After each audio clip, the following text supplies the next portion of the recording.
Welcome to Mindfully Sovereign, the podcast that invites you to reclaim your feminine self-authority and unleash the abundance within. My name is Sapha, I am your host, and I'm here to help guide you past your limiting beliefs and into the heart of your unwavering and undeniable power. This podcast is all about reclaiming your feminine self-authority, learning the art of self-seduction, and awakening your inner goddess so that you can become an aligned match to your most abundant life yet. So grab a cup of tea, get cozy, and get ready to become mindfully sovereign. Hello. Happy Monday, and welcome back to Mindfully Sovereign. We are going to have a very important conversation today about expeditious results and what it is that is getting in the way of our development, of our growth, and of us being able to see the results that we want to see. So let's start with what it feels like to be doing all of the things. Reading the books, listening to the podcasts, doing the manifestations, the journaling, the everything, and still feeling like we are not quite there. And so first and foremost, allow me to tell you that if you are experiencing this in your life right now, this is not something that is wrong with you. You are not the problem.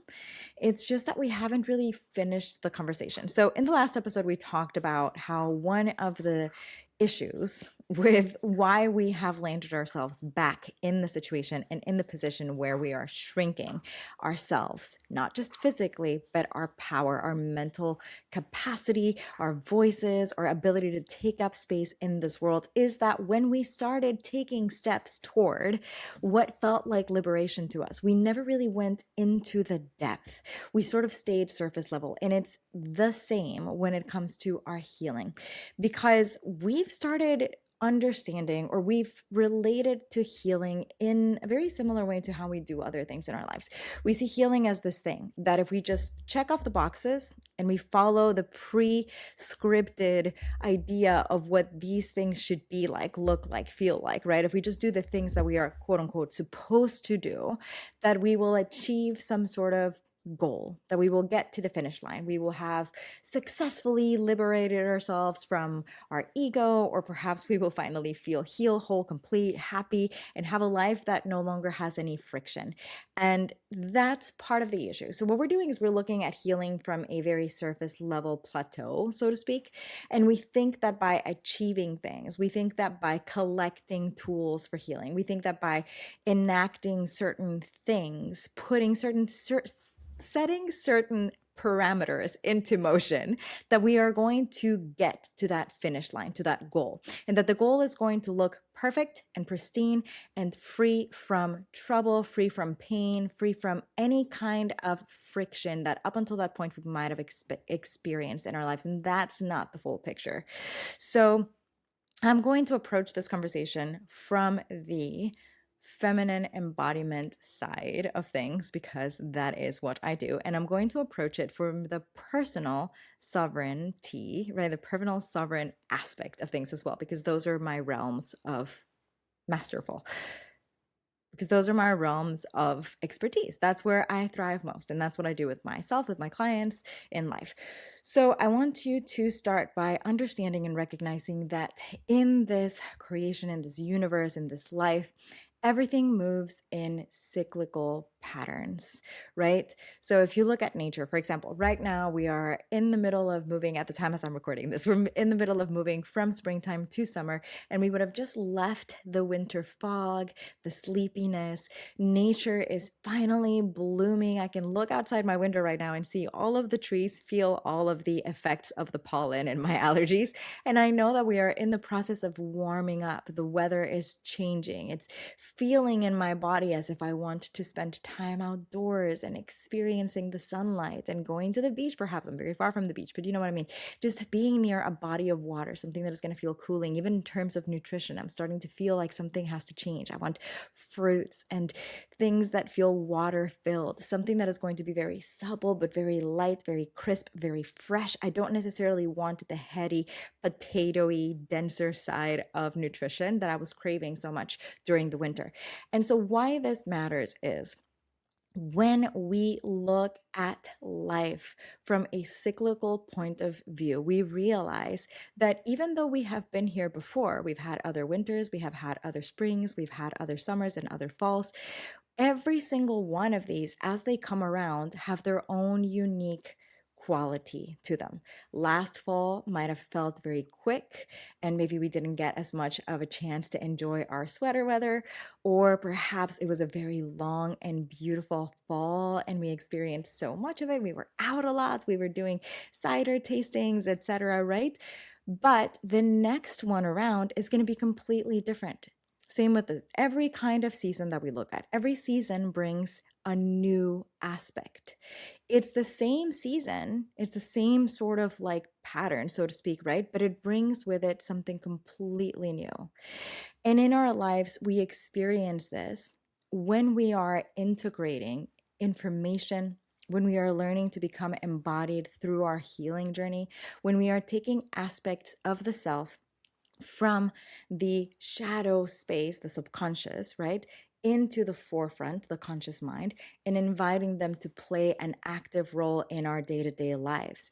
And every time we do that, we are turning the leaf or we are moving deeper into the next part of the cycle. But that doesn't necessarily mean that the challenges that we faced during this season of our lives are not going to arise in a different way at a different point in time in our lives. So just because you sat down and you manifested your little heart out and you got everything that you wanted in that moment doesn't mean that the next moment you're not going to come face to face with a little bit of friction. Maybe you also healed, for example, an aspect of yourself that you felt very raw and vulnerable about, and it took a long time to sit with it, to get to know what it needed, to understand it, to move beyond the limitations that were entwined to that aspect of self's stories. You took a long time to really integrate all of this, right? And now you are out here experiencing your life differently, and something is going to come along that is going to push the kind of trigger that in the past would have activated this aspect of self,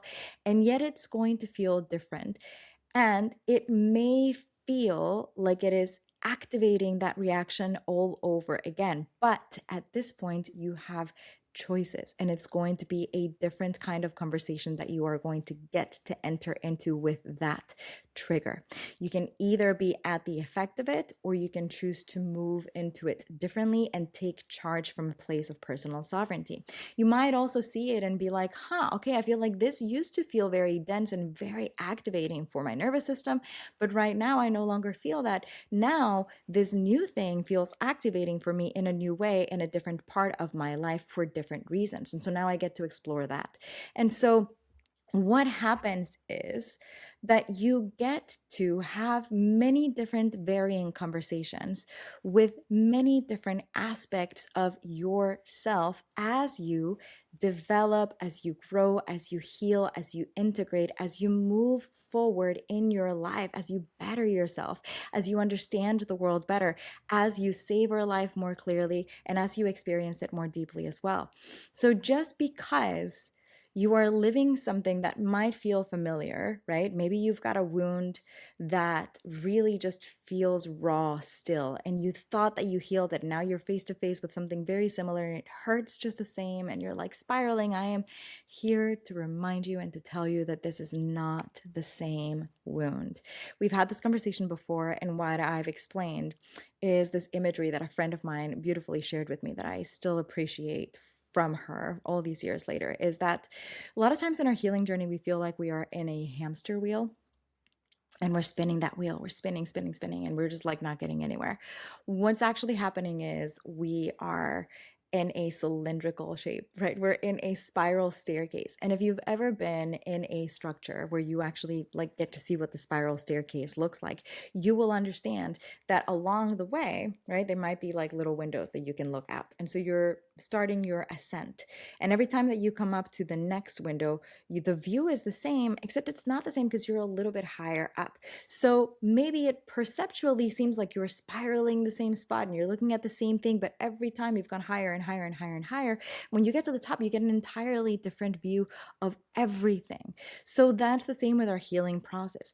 It's just that, again, we've entered into the realm of healing, particularly when it comes to the wellness space and when it comes to the self-help, self-improvement spaces, with a little bit of an agenda and with a little bit of a misunderstanding of what that journey gets to look like, which is a developmental journey. We've also been sold on the idea that it takes one thing, it takes one tool, it takes one conversation, it takes one person outside of yourself that is going to somehow guide you to the magic solution that is going to be the end all be all for the rest of your life. And it is a very appealing, very seductive idea. Because if someone was just going to come up to you today and present you with a magic button and said, here, if you push this button today, you are never going to experience fear or doubt or disheartening or heartbreak or disillusionment or anything ever again, you would likely press it. And I totally understand that. The thing is, what people are not telling you is that button they are presenting you with is not real. It's just a pretend cure. Last episode, we talked about the invisible band-aid or the emperor's non-existent clothes when it came to the depth of the conversation that we need to be entering into when we are talking about why we are so readily available to shrink ourselves in our bodies, in our minds, in our speech, in our existence in this world, and that is why we are back where we started.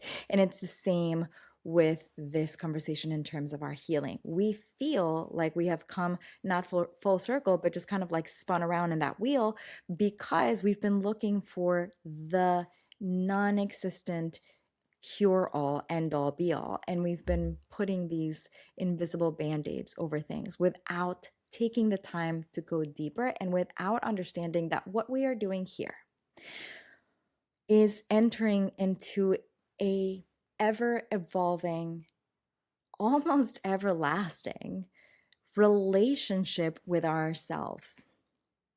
In other words, the you that is showing up to this conversation today is a very different you from the you who would have shown up to this conversation yesterday and the day before, a year ago, a month ago, an hour ago.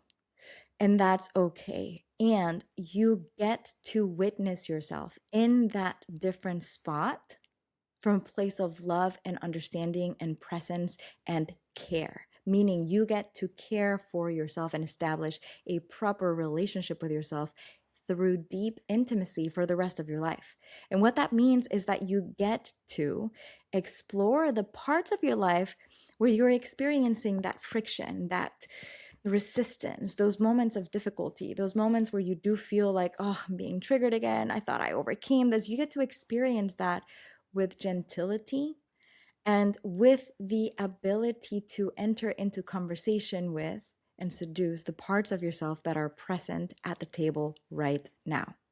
So what that looks like is, instead of looking for the one solution, understand that every chance you get, every tool you bring in, every conversation you have, every new chapter that you are evolving through or moving through or bringing into your space is an opportunity to deepen your relationship with yourself and deepen your understanding, deepen your ability to hold something, and deepen your capacity to show up with that thing time and again, because you are always going to have something that's going to come up in your life. You're going to be disappointed again. You are going to be heartbroken again. You're going to feel anger again. You're going to feel joy again. You're going to have success again. You're going to have failures again. You're going to have everything again and again in your life because it's cyclical. It might be a different season in your life and you're turning over a new leaf, like a new chapter in your book. However, you are making progress forward. It's just a matter of how you are going to show up for yourself and who you are going to choose to be in that moment so that you don't feel like you are perpetually stuck repeating the same cycles over and over and over again. And part of the dynamic of changing that is you've got to be willing to actually go there, meaning take the time. Make sure that you are embodying the difference of something in your life. So as an example, recently I saw a post on Facebook and it really caught my eye. And it actually, I bristled at it a little bit. That's usually a sign that there's something in there for me to explore personally, not because the other person is evil or they're wrong or whatever, because I am having a response to it. And so, what this person had shared was that they didn't understand why someone would sign up to work with someone one on one for more than like a day. They were asking, why would I sign up to a 6 month or a 12-month container when in my world things move fast? It could just take like a moment for me to get it and just like move on.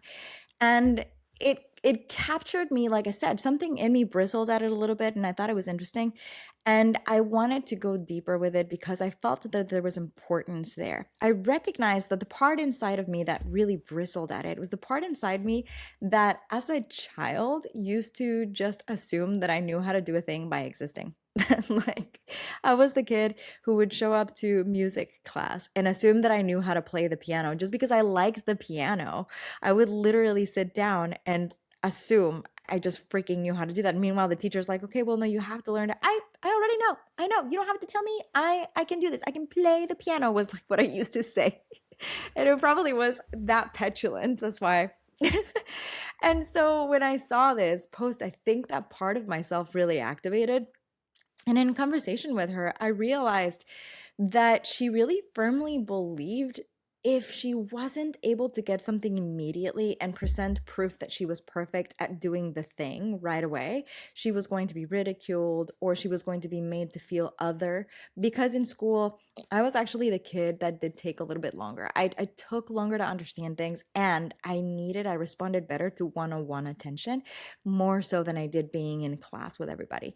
And so, but that felt very alienating to this part of myself. It felt like she was being told she was not good enough and she was wrong and she was just, needed to prove that she could do it and understand it by osmosis. Just show up and you're going to fucking get it. That's really what she believed. And so when I saw this post, I felt that part of myself really activate. And I said, you know what? That's actually a beautiful thing to know and to see how far I've come and where in my life as an adult these things have presented themselves and where I've been able to further that conversation for myself.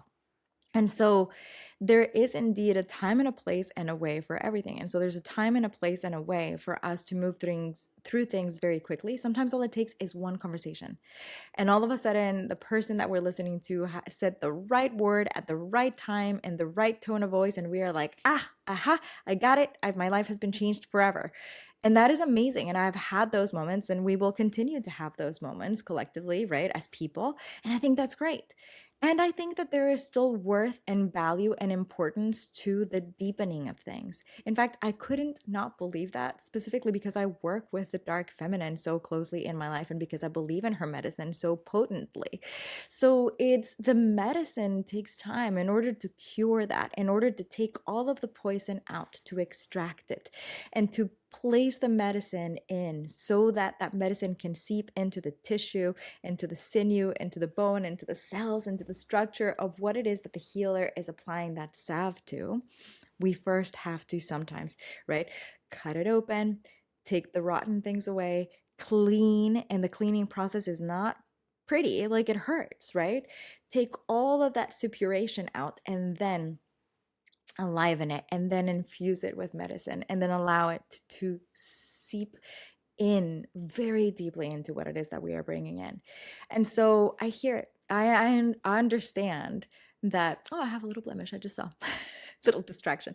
I understand that there is a yearning, and I'm hesitating here because I do feel that there is a sense of desperation there, though that I don't want that to feel disempowering. I mean it in the sense that sometimes we just thirst so deeply for something that it comes through as a rush. It's a very intense, if I don't have this, I'm going to cease to exist, and so but that it can carry into an unhealthy place. And so the desperation that I see in the need for immediacy in our society these days is further aggravated by the fact that we do indeed live in a world that has facilitated expeditious results to us, on the palm of our hands, our phones, our computers, our televisions. Everything is immediate. And so we've become addicted to that immediate gratification. And we've also stopped understanding where that is not possible and why. And further, why it is important that it not be so expeditious. And so a lot of times we're so desperate in the search of that immediacy for our healing journeys because we have been through so much and because we have put so much time and effort already into it that we just want to like, oh, for once, can I just be done? Can I just have a break? I've been doing the thing forever. I've been doing the work forever. I'm tired. And so we're so in that space sometimes that we go looking for what we consider is going to be the fastest approach, and we bypass all of the things that could be underneath it that would allow us to create a nourishing, really properly established relationship with the healing thing. So it's important for us to see that, because I feel like this is where we get stuck a lot. This is where I see a lot of my clients who've come to me before and they're like, listen, I don't understand. I've learned to meditate. I have learned to calm my nervous system. I have done all of the things, and yet it feels like I don't know myself. It feels like my world is falling to pieces. It feels like I'm still repeating the same patterns, and no matter what, I keep attracting the same things. And we've had a conversation about that whole attracting lingo before too. But so I see that. And what I often see is, yes, the work has been quote unquote done. We've been in the action of doing, we've been in the action of becoming very proactive in the achievement of the thing. And we haven't yet become it. We haven't been embodied in it. And we haven't understood that this is the starting point. And from here, we grow it until the next season. And when the next season rolls around, it's going to show up in a different way and in a different facet. And we get then to further that even deeper. But if we think that one book is going to change our lives forever, and then we all of a sudden have a new difficulty show up, we're going to blame the book. And then we're going to blame ourselves. We're going to be like, well, no, okay, it wasn't the book. I did all the things. So there must be something wrong with me because I'm doing all of the things. And so that should have worked permanently for every single thing in my life, right? And no, that's not how things work. There is such a thing as traversing through many different kinds of doorways, many different kinds of paths, many different kinds of experiences, many different chapters in our books. There is such a thing as differential living, differential experience, right? And there is such a thing as when you heal something and when you've learned from it, you are still going to find something new to learn from and something new to grow from. So we don't have to be perfect right away all of the time, and our lives don't have to be picture perfect every single day for the rest of our lives. We are going to be challenged. We are going to be presented with new opportunities to pause and reflect. And what I described earlier about my coming across this post and taking a moment to pause and see what was bristling inside of me, that's the kind of thing that allows us to take the knowledge into embodied action. Meaning I could very well just sit here and be like, oh, well, I know logically that. And yet instead of doing that and falling in this like trap of not quite going deep enough with it and then sort of dismissing it and bypassing it or getting caught in a loop of judgment or whatever it might be, what I'm doing is I'm pausing. I'm seducing myself. I'm having a conversation with myself. I'm getting curious. I'm asking questions. I'm observing without judgment. And I'm investigating. I'm saying like, okay, interesting. You're right. We did feel this way now, but this is what I see now. And this is how much further we can take it. And actually, if that's still feeling like a little bit of an edge, what is it exactly that edge feels like now in this present lived existence, right? And what is it telling me? So you get to go deeper with it. It's a conversation. It's a conversation that doesn't stop. And so that's where that embodiment kicks in, because then if I'm instead of like on social media, right? If I'm face to face with someone and this is thrown at me or this is brought into my space in a way that doesn't align with myself, then I can take action in a way that feels sovereign, in a way that feels present, in a way that feels balanced, in a way that's emotionally intelligent, and create the kinds of boundaries for myself in my life that I need, and open the door to the possibility of conversing and to the possibility of going into a positive dynamic with this person in my life from a place of personal sovereignty rather from a place of hyper reactivity, which is what we have talked about over the last couple of seasons. And so we want to think about our healing as the deeper, more spiral centric aspect of our daily lives instead of continuously looking for the one thing that is going to fix everything. The other thing I was thinking about is that we do often in that desperate search for the immediacy, for the one thing, the liberation, right? The knight in shining armor, except in this case, we're not thinking romantically, we're thinking as like just the thing that is going to save us for the rest of our lives.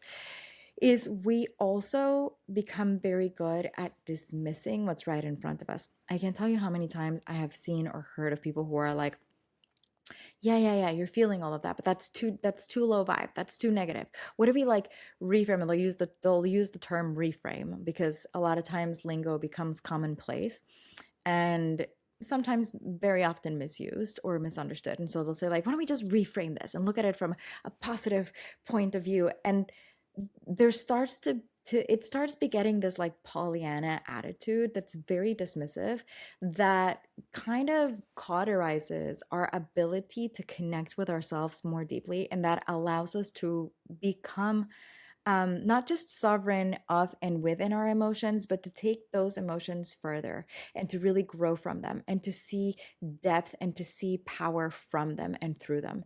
And so we want to think about these things as the lived existence of that embodied proactivity in our lives. That's where mindful sovereignty becomes a lived reality. It stops being just theory and it starts becoming something that we experience on a day-to-day life. So it's experiential.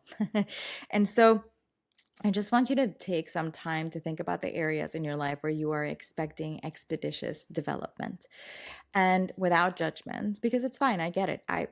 Believe me, I understand. A lot of times I wish things moved faster in my world too, and that's fine.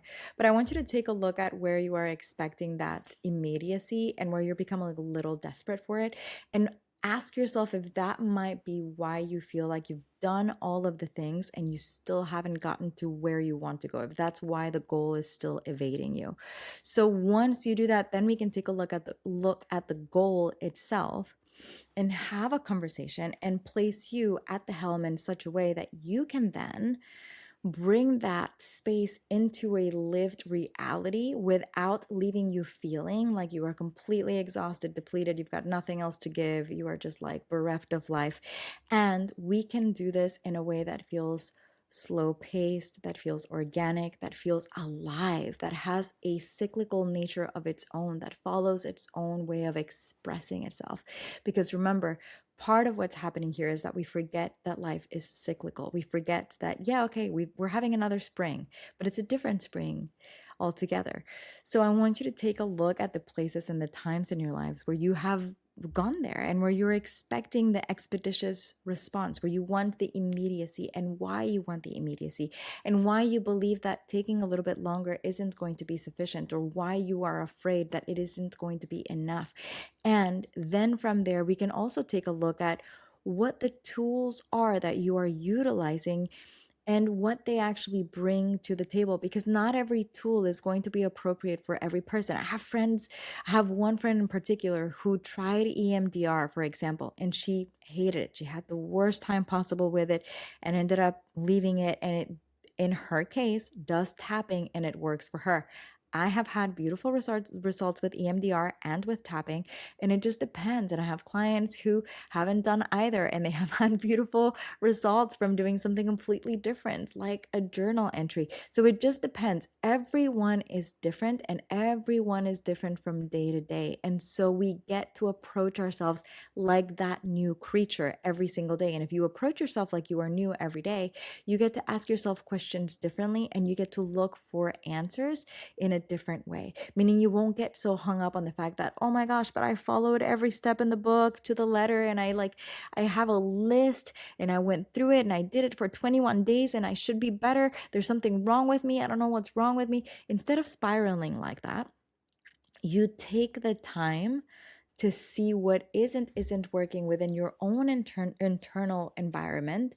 Why, where you can expand it, how, right? We get to ask all of the beautiful questions that go along with that self-seduction, that give you the permission to explore, to go deeper, to figure things out in a way that, yes, oftentimes goes slower than we would like, but the benefits are exponential, and that's what we want to focus on. So that is my encouragement for you today. If you feel like you are in a place in your life where, oh my gosh, like I have literally done everything, Sapha, I have tried everything and I still bite my nails and I don't know what to do, take a pause. You don't necessarily need to go on to the next thing. So don't just okay, now I'm going to try hypnotherapy and now I'm going to try this new thing. Pause for a second and let's reassess with yourself what is going on inside of you. And if you don't know how to have those conversations with yourself yet, it's okay to say, I need a little bit of guidance, or I need someone who isn't in the trenches where I can only see the tip of my nose all day, every day. I can't see the forest through the trees.